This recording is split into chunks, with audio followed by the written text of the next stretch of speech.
திருமறை நேரம் Bible Hour presented by the National Bible College. கிறிஸ்துவின் சபையார் உங்களை வாழ்த்துகிறார்கள். Satellite Bible School.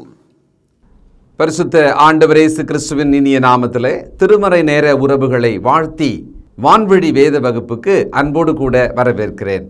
ராஜ்யத்தின் குடும்ப வரிசையில் அந்த குடும்பத்துக்குள் இருக்க வேண்டிய குணாதிசயங்கள், அதன் ஆவியின் கனி இருக்கிறது இல்லையா, அந்த கனியின் கொத்திலிருந்து ஒவ்வொரு கனியாக பார்க்கிறோம். இன்றைக்கு நாம் பார்க்க போகிறது இந்த காலத்தில் ரொம்ப அவசியம் தேவை, ஆனால் அரிதாகி போனது என்ன தெரியுங்களா? தயவு. இந்த தயவுக்கு கிரேக்கத்தில் கிறிஸ்டோட்டஸ் அப்படின்ற ஒரு வார்த்தை பயன்படுது. 10 விதமான இடங்களிலே புதிய ஏற்பாட்டில் அது பதிவு செய்யப்பட்டிருக்கிறது. பல்வேறு வார்த்தைகள் உண்டு. இப்போ தயவு அப்படின்ற இடத்துல சில இடத்துல நற்குணத்தோடு, இரக்கத்தோடு, கருணையோடு அப்படின்ற அர்த்தத்தில் பல்வேறு சொற்கள் வரலாம். ஆனால் அந்த இடத்துல தயவு தான்.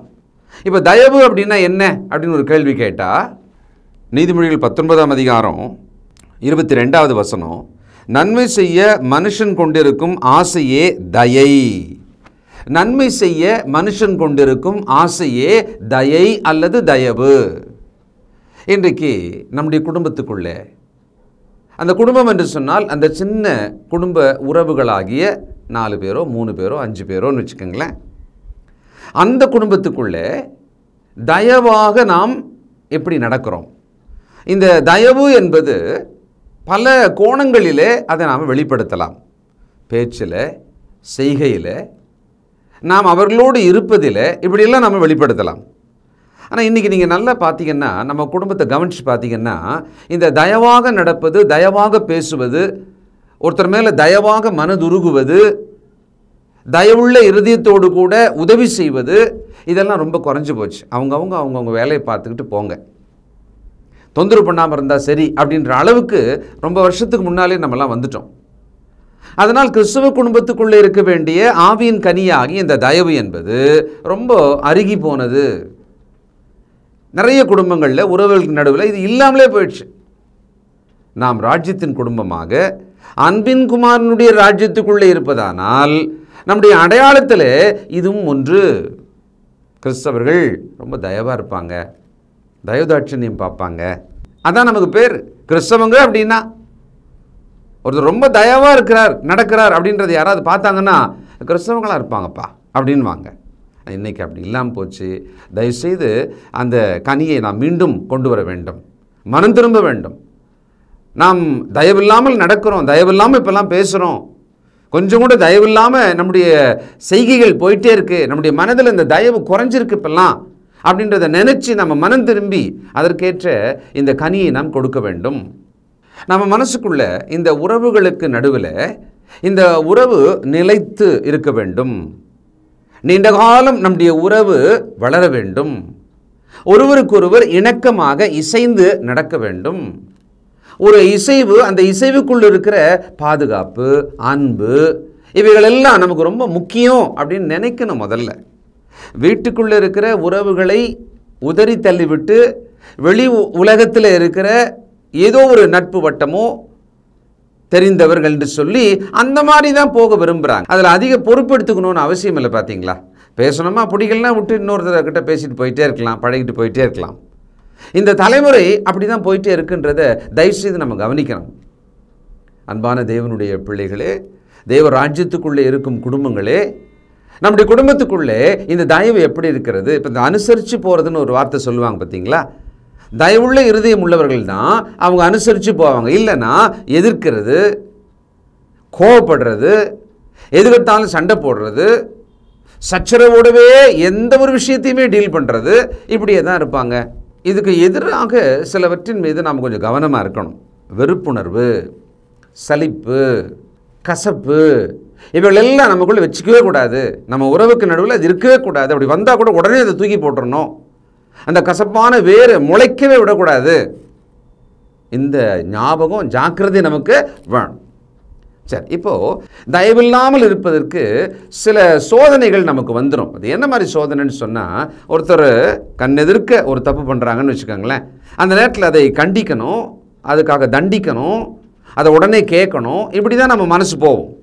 குடும்பத்துக்குள்ளவே இப்போ அம்மா அப்பானா பிள்ளைங்க தவறு செய்தால் உடனே கண்டிக்கணும்னு தானே நம்ம மனசு போகும். கணவன் மனைவிக்கு நடுவில் தவறுகளை கண்டிக்கணும்னு தானே போகும். அது இயல்பு தான். ஆனால் அந்த விஷயத்தில் தேவனுடைய ஆலோசனையை நாம் கவனிக்கணும். மத்தேயு சுவிசேஷம் 7ஆம் அதிகாரம், நீங்கள் குற்றவாளிகள் என்று தீர்க்கப்படாதபடிக்கு மற்றவர்களை குற்றவாளிகள் என்று தீர்க்காதிருங்கள், ஏனெனில் நீங்கள் மற்றவர்களை தீர்க்கிற தீர்ப்பின்படியே நீங்களும் தீர்க்கப்படுவீர்கள், நீங்கள் மற்றவர்களுக்கு அளக்கிற அளவின்படியே உங்களுக்கும் அளக்கப்படும். நீங்கள் குற்றவாளிகள் என்று தீர்க்கப்படாதபடிக்கு, இது எப்படின்னா நாம் என்ன செய்கிறோமோ திரும்ப அது நமக்கு வரும் அப்படின்ற சட்டத்தின் கீழே பேசப்படுகிறது. ஒருவரை குற்றம் பார்த்து கொண்டிருந்தால், அந்த குற்றத்தை தீர்த்து கொண்டிருந்தால், அந்த விசாரணை, அந்த தண்டனை, அதுக்கான ஒரு வாக்குவாதம், விவாதம், இவைகள்லேயே நம்ம இருக்கிறோம்னு வச்சுக்கோங்களேன்.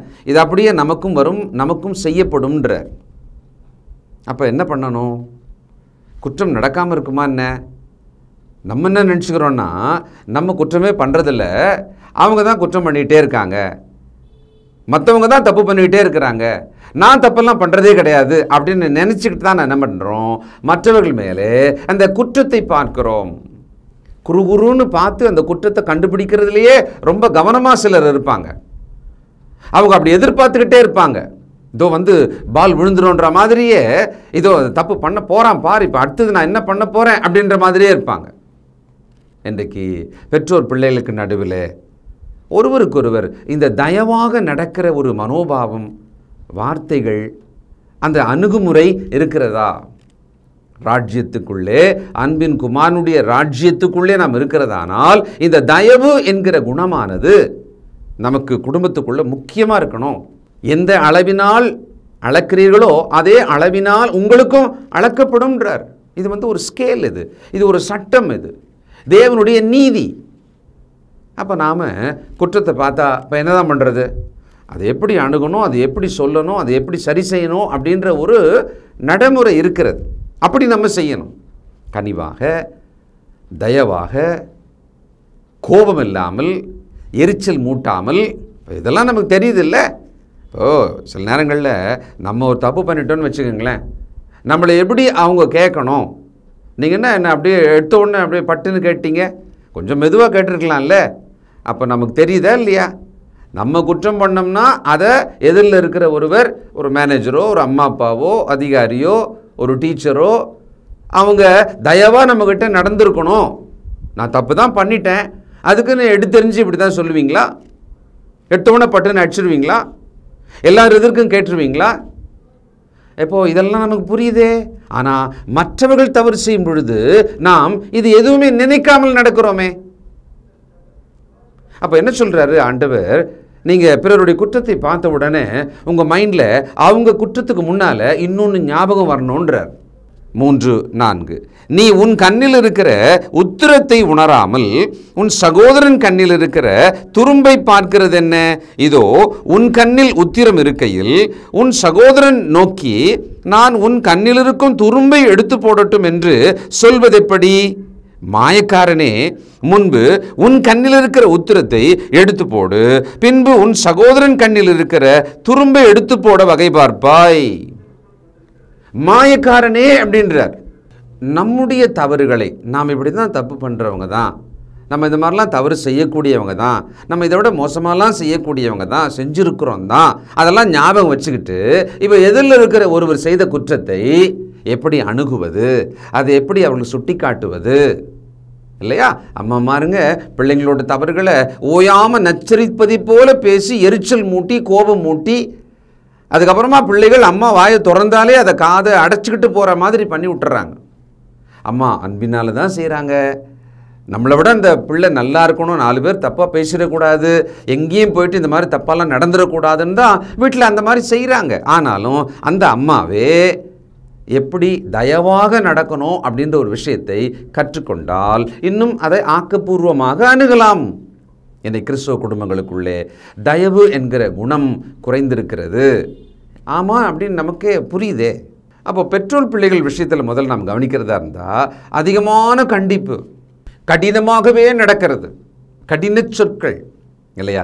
எப்போவுமே அந்த வாயை திறந்து அந்த ஒரு நபரை, ஒரு குறிப்பிட்ட நபரை கூப்பிடும்போதே அதட்டலாமும் கனிவில்லாமலும் அந்த தயவில்லாமலும் நாம் நடந்தோமானால் அந்த உறவு தூரமாகும், கவனிக்காது, கீழ்ப்படியாது, முரட்டாட்டம் அதிகமாகும். இது நமக்கே புரியும். பெற்றோர் தங்கள் பிள்ளைகளை எப்படி நடத்தணும், இப்படி பண்ணிடாதீங்க அப்படின்னு ஆவியானவர் நமக்கு அழகாக ஆலோசனை சொல்லியிருக்கிறாரே. எபேசியர் 6:4 பிதாக்களே, நீங்களும் உங்கள் பிள்ளைகளை கோபப்படுத்தாமல் கர்த்தருக்கேற்ற சிட்சையிலும் போதனையிலும் அவர்களை வளர்ப்பீர்களாக. கோபப்படுத்தாமல். அப்போ கோபப்படுத்துறது, இந்த தப்பை பெற்றோர் பண்ணுறாங்கன்றதுனால தான் முன்கூட்டி ஆவியாரவர் நமக்கு சொல்லியிருக்கிறாரே, நீங்கள் கோபப்படுத்தாதீங்க. நான் ஏன் கோபப்படுத்துகிறேன்? தப்பு பண்ணாங்க, கேட்டேன், நீ அது கூட கேட்கக்கூடாதா, அதை கூட விசாரிக்கக்கூடாதா அப்படின்னு பேசிட்டு வருஷ காலமெல்லாம் இல்லையா நாம் கோபப்படுத்தி கொண்டு இருக்கிறோம். கொஞ்சம் நின்று சிந்திப்போமே, நம்ம கோபப்படுத்துகிறோமா? அதை விட இன்னும் கொஞ்சம் கைண்டாக பேசிக்கலாம்ல. புரிஞ்சுக்கிறோம், நினச்சி பார்க்குறோம், ஆனாலும் அடுத்த முறை நம்ம அப்படி நடக்க முடியல. ஆனால் இது என்ன ஆகிடும்னு சொன்னால் மோசமான விளைவுகளை உண்டாக்கிடும் அந்த உறவுக்கு நடுவில், அந்த நபருக்குள்ளே. கொலோசியர் 3:19 புருஷர்களே, உங்கள் மனைவிகளில் அன்பு கூறுங்கள், அவர்கள் மேல் கசந்து கொள்ளாதிருங்கள். அவர்கள் மேல் கசந்து கொள்ளாதிருங்கள்.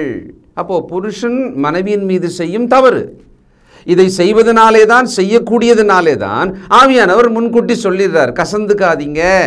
அப்போ மனைவியினிடத்தில் கசந்து கொள்வது என்பது புருஷனுக்கு எப்போவுமே இயல்பாக வந்துடும்.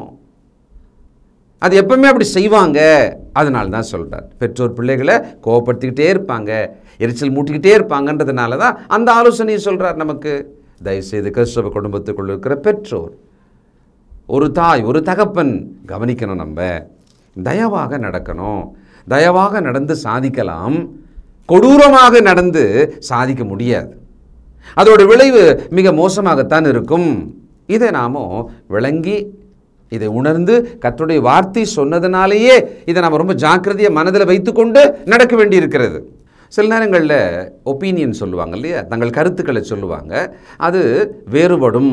கருத்து வேறுபாடு என்பது மனிதர்களுக்கு இடையிலே ரொம்ப காமனான ஒரு பிரச்சனை. அது கண்டிப்பாக இருக்க தான் செய்யும். அதனால் ஒப்பீனியனுக்கெல்லாம் சண்டை போட்டுன்னு இருக்கக்கூடாது.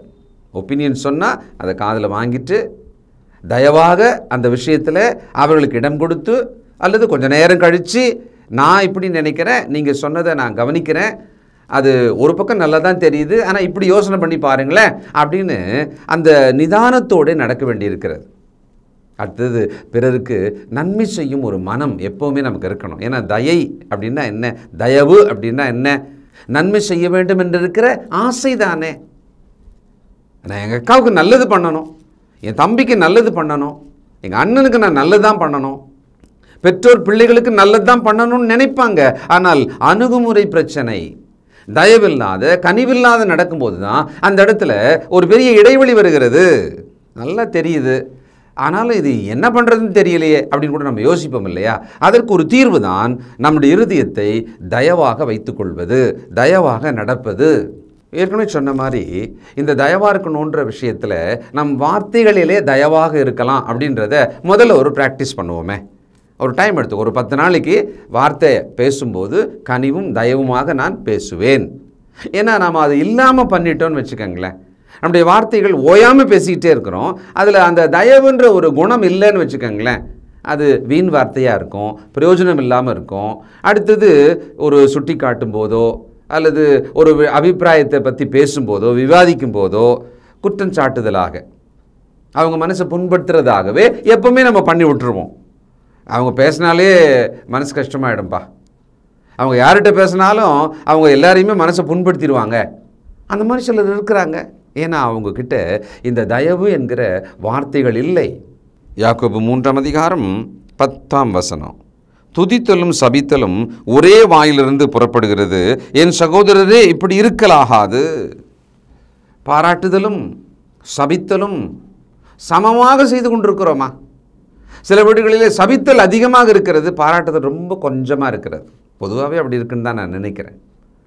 பாராட்டுதல், ஒரு தயவுள்ள மனம் ஒருவருக்கு இருக்குமானால் குற்றங்களை தயவாக கண்டிப்பார், சுட்டி காட்டுவார், நல்ல விஷயங்களை எல்லாம் தாராளமாக பாராட்டுவார். அப்போ நாம் தயவாக நடக்கிறதுக்கு இன்னொரு வழி என்னன்னு சொன்னால், தாராளமாக பாராட்டுதல் என்பதை நாம் என்ன பண்ணணும்? பழகணும். அப்போ அந்த பாராட்டி பழகிட்டோன்னு வச்சுக்கோங்களேன், உற்சாகப்படுத்தி பழகிட்டோன்னு வச்சுக்கோங்களேன், அப்புறமா நம்ம கடிந்து கொள்ளணும்னு மனசே வராது. இப்போ குழந்தைங்க கிட்ட நம்ம எப்படி நடக்கிறோம்? அவங்க என்ன பண்ணாலும், எவ்வளோ தொந்தரவு பண்ணாலும், எவ்வளோ சேட்டை பண்ணாலும் அவங்ககிட்ட நாம் தயவாகவே நடப்போம், கனிவாகவே. ஏன்னா குழந்தைன்றதை நாம் உணர்ந்திருக்கிறோம் இல்லையா?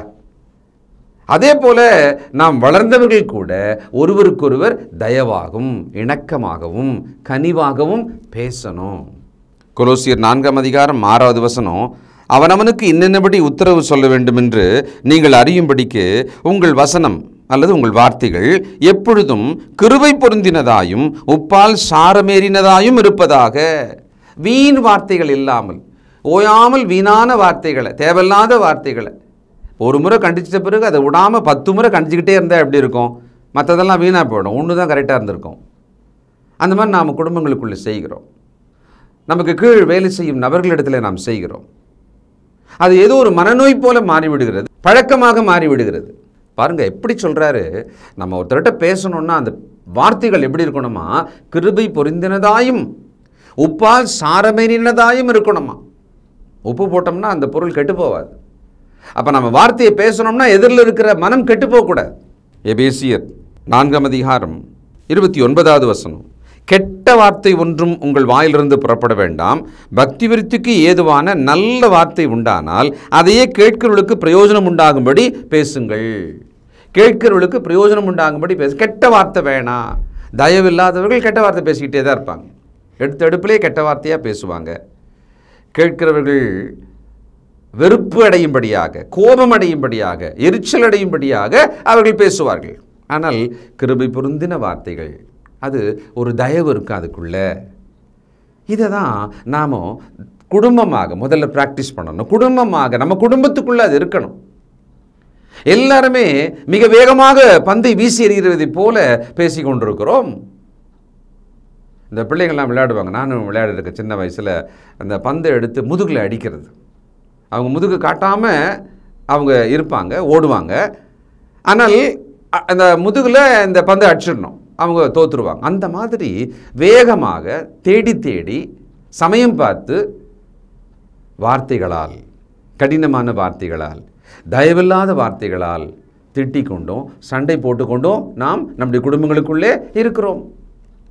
தயவு, ஆண்டவர் இயேசுவினுடைய குணாதிசயம் தயவு. நீதிமொழிகள் 15:1 மெதுவான பிரதியுத்தரம் பதில் சொல்லுவது உக்கிரத்தை அல்லது கோபத்தை மாற்றும், கடுஞ்சொற்களோ கோபத்தை எழுப்பும். மெதுவான, அதாவது ஒருத்தர் கேள்வி கேட்குறாங்க, பதில் சொல்லணும்னு வச்சுக்கோங்களேன், அந்த பதில் சொல்கிறதுலையே உரத்த சத்தமாக எதிரில் இருக்கிறவங்கள அடிச்சிடுற மாதிரி பதில் சொல்கிறது. அவங்ககிட்டலாம் போய் கேட்கவே முடியாதுப்பா, அவங்க பதிலே நம்மளை அடிச்சிடுற மாதிரி பதில் சொல்லுவாங்க. அவங்க பதில் சொன்னாலே நம்மளை திட்டுற மாதிரியே இருக்கும். எதுக்கு நாம் தேவையில்லாத போய் கேட்டுக்கிட்டு அப்படின்வாங்க. நாம் எப்படிப்பட்ட நபராக இருக்கிறோம்? ஒரு தயவு நம்முடைய இருதயத்துக்குள்ளே இருக்குமானால் பிறர் இடத்துல பேசும் பொழுதோ பதில் சொல்லும் பொழுதோ அந்த தயவோட பதில் சொல்லுவோம். இல்லைன்னா எடுத்தெறிஞ்சு பேசுறதுன்னு இருக்கு இல்லையா, அப்படி தான் நம்ம நடந்துக்குவோம். கடுஞ்சொற்களாலே பேசுவோம். குடும்பங்களுக்குள்ளே குறிப்பாக நாம் பழகும் உறவுகளுக்குள்ளே நாம் தயவுடன் பேசுபவர்களா? இவ்வளோ தான் திங்க் பண்ணுங்களேன். சில நேரத்தில் நம்ம கூட இப்படி ஒரு தப்பு பண்ணிடுறோம். நம்ம ரொம்ப தயவாக பேசுகிறவங்கன்னே வச்சுக்கோங்களேன். நம்ம வட்டத்துக்குள்ளே ஒருத்தர் இருப்பாங்க, எங்கேயாவது போயிட்டு சண்டை போட்டால் தான் அந்த விஷயம் ஆகும்னு வச்சுக்கோங்களேன். நம்ம அந்த அக்காவை கூட்டின்னு போவோம், அந்த அண்ணனை கூட்டின்னு போவோம், இந்த மாமாவை கூட்டின்னு போவோம். அவங்க எடுத்த உடனே சண்டை போட்டுருவாங்க, நிச்சயமாக அவன் பயந்து நம்மளுக்கு அதை கொடுத்துருவான் அப்படின்னு. இந்த தப்பை நம்ம பண்ணக்கூடாது. அப்படியானால் அவங்க என்ன ஆவாங்கன்னா அதே மாதிரி அவங்க வளர்ந்துருவாங்க. அவங்க தயவாக நடக்கணும்னு இல்லாத போயிடுவாங்க இல்லையா. இப்போ நாம் கூட அதுக்கு ஒரு காரணம் ஆகிடுறோமே. அப்படி இருக்கக்கூடாது. கிறிஸ்துவுக்குள்ளே இருக்கிற நாம் எல்லாரும், நம்முடைய உறவுகள் எல்லாருமே நாம் தயவுடன் நடக்கணும். இப்போ வீடுகளுக்குள்ளே கடின சொற்கள் அந்த மாதிரி நம்ம பேசாமல் இருக்கணும்னு சொன்னால் நன்றி, மன்னிப்பு கேட்பது. நீங்கள் பெரிய பெரிய ஆஃபீஸ்லாம் போனீங்கன்னாக்கா, ஈவன் ஏர்போர்ட்லாம் கூட மே ஹெல்ப் யூ, நான் உங்களுக்கு உதவட்டுமா அப்படின்னு போட்டிருப்பாங்க. ஏன் வீட்டில் நம்ம அந்த மாதிரி கேட்கக்கூடாதா? நான் உதவி செய்யட்டுமா, இல்லை உதவி செய்யட்டுமா அப்படின்ற இடத்துக்கும் தாண்டி நாம் போய் உதவி செய்தால் என்ன? அப்போது அவங்களுக்கு நன்மை செய்யணுன்ற எண்ணம் இருக்குமானால் நம்ம போய்ட்டு உதவி பண்ணிவிடுவோமே. நிறைய குடும்பங்களுக்குள்ளே அவர்கள் வேலையை பார்த்து கிட்டே வராதிங்கன்ற மாதிரி ஒரு சூழ்நிலை இருக்கிறது. அது நல்லது அல்ல. ஒரு கிறிஸ்தவ குடும்பத்துக்குள்ளே நாம் ஒட்டி உராசி அந்த அனலோடு கூட, அன்பின் அனலோடு கூட நாம் வாழணும். ஏனோ தெரியல, சாத்தான் இந்த மாதிரி விஷயங்கள் எல்லாம் அந்த குடும்பங்களுக்குள்ளிருந்து எப்படி அவன் எடுத்து போட்டுறான்னு தெரியல. ஒரு ஐக்கியம், ஒரு அன்பு, ஒரு சந்தோஷ சத்தம், ஒரு மகிழ்ச்சி, ஒரு சிரிப்பொலி இன்னைக்கு நிறைய குடும்பங்கள் இல்லை.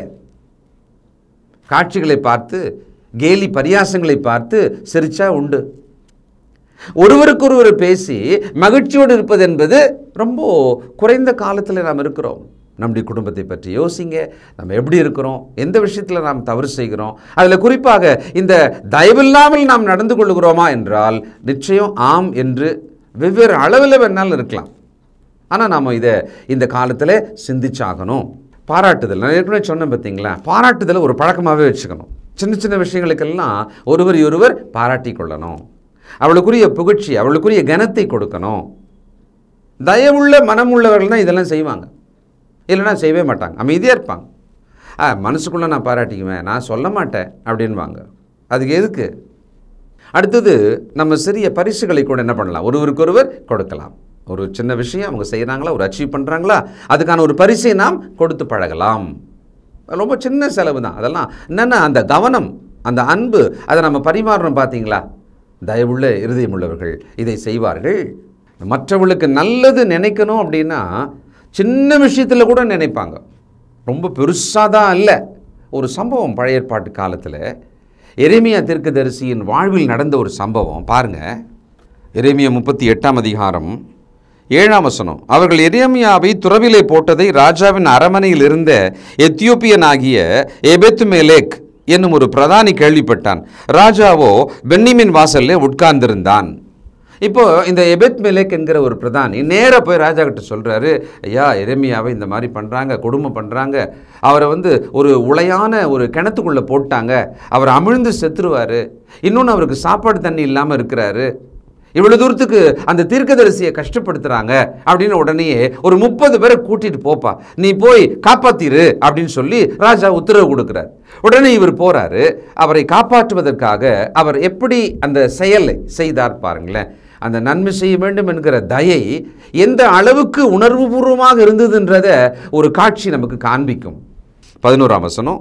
அப்பொழுது எபெத்மெலேக் அந்த மனுஷரை தன்னுடனே கூட்டிக் கொண்டு ராஜாவின் அரமனை பொக்கிஷசாலையின் கீழிருந்த அறைக்குள் புகுந்து கிழிந்து போன பழம் புடவைகளையும் கந்தை துணிகளையும் எடுத்துக்கொண்டு போய் அவைகளை கயிறுகளினால் எரேமியா மண்டைக்கு துறவிலே இறக்கிவிட்டு, எபெத்மெலேக் என்னும் எத்தியோப்பியன் எரேமியாவுடனே கிழிந்து போன இந்த பழம் புடவைகளையும் கந்தைகளையும் உம்முடைய அக்குள்களுக்குள்ளே கயிற்றுகளுக்குள் அடங்க வைத்து போட்டுக்கொள்ளுங்கள் என்றான். எரேமியா அப்படியே செய்தான். அப்பொழுது எரேமியாவை கயிறுகளால் தூக்கி அவனை துறவிலிருந்து எடுத்து விட்டார்கள்.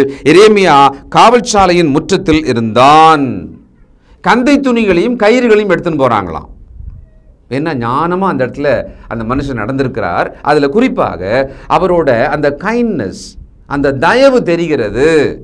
நன்மை செய்ய வேண்டும் என்கிற அந்த விருப்பம் எந்த அளவுக்கு உணர்வுபூர்வமாக, அந்த கந்த துணியெல்லாம் 2 கைகளுக்கு நடுவில் அந்த அக்கிளில் வச்சுக்கோங்க, அதுக்கு மேலே கயிறை போட்டு இறுக்கமாக பிடிச்சிக்கோங்க, உங்களை நாங்கள் மேலே தூக்குறோம். ஏன்னா கயிறு மட்டும் இருந்து அதை மேலே தூக்கினால் அந்த கயிறு அவருடைய தசையை அழுத்தி கிழிக்கும், அது வலிக்கும், அந்த வலியில் அவர் விட்டுறலாம் கூட. அப்போ அந்த இடத்துல கந்த துணியை அவர் எடுத்துன்னு போய் கொடுத்துருக்கிறார் பாருங்களேன். மென்மையாக அவருடைய இருதயம் எவ்வளவு தூரத்துக்கு தயவாக இருந்தது என்பதை நாம் பார்க்கிறோம். ஆவியானவர் அதை எழுதி வச்சிருக்கிறார் பாருங்க. நாமோ ஒருவருக்கு உதவி செய்யும் பொழுது எப்படி செய்கிறோம்? சில நேரம் மேலோட்டமாக செய்கிறோம், பார்வைக்கு செய்கிறோம், ஆழமாக உணர்ந்து செய்வதில்லை. நாம் எல்லாருமே மாற வேண்டியிருக்கு.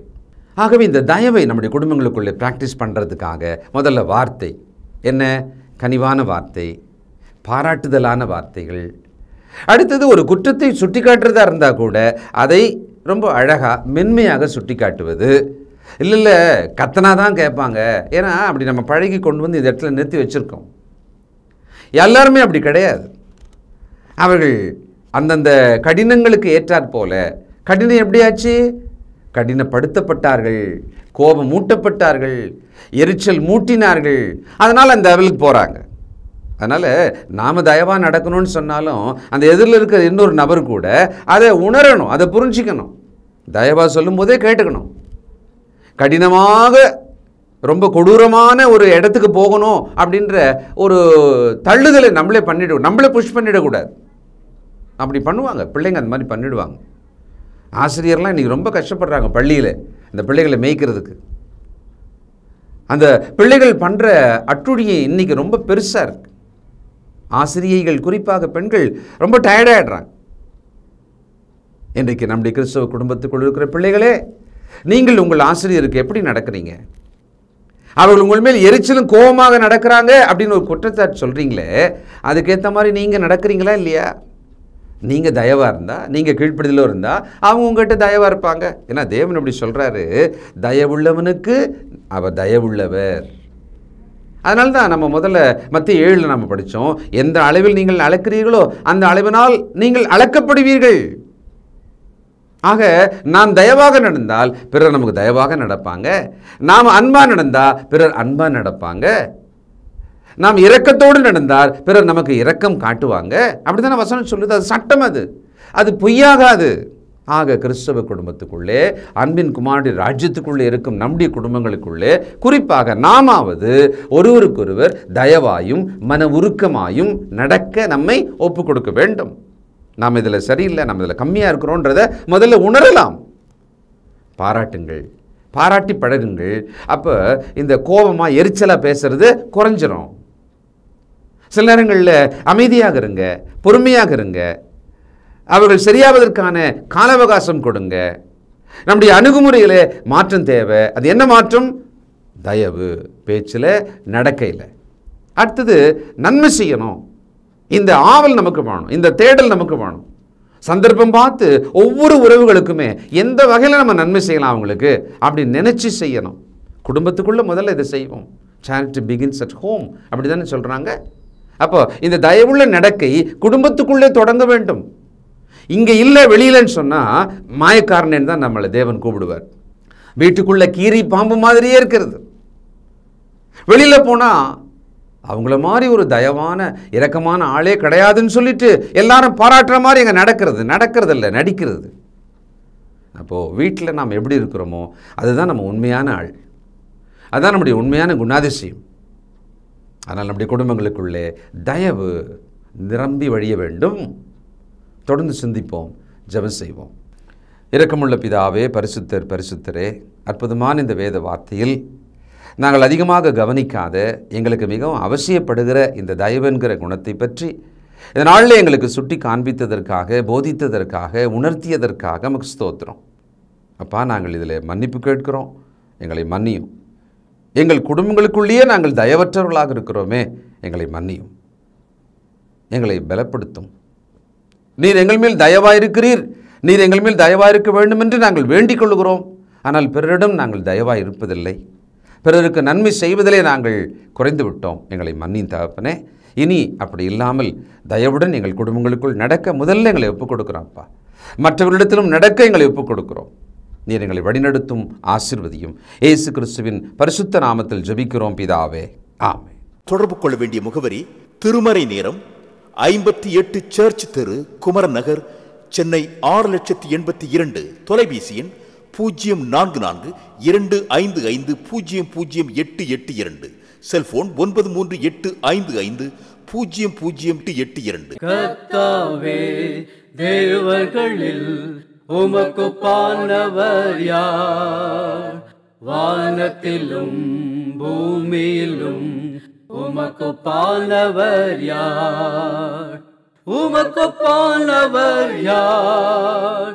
உமக்குப்பானவர் யார்? வானத்திலும் பூமியிலும் உமக்குப்பானவர் யார்?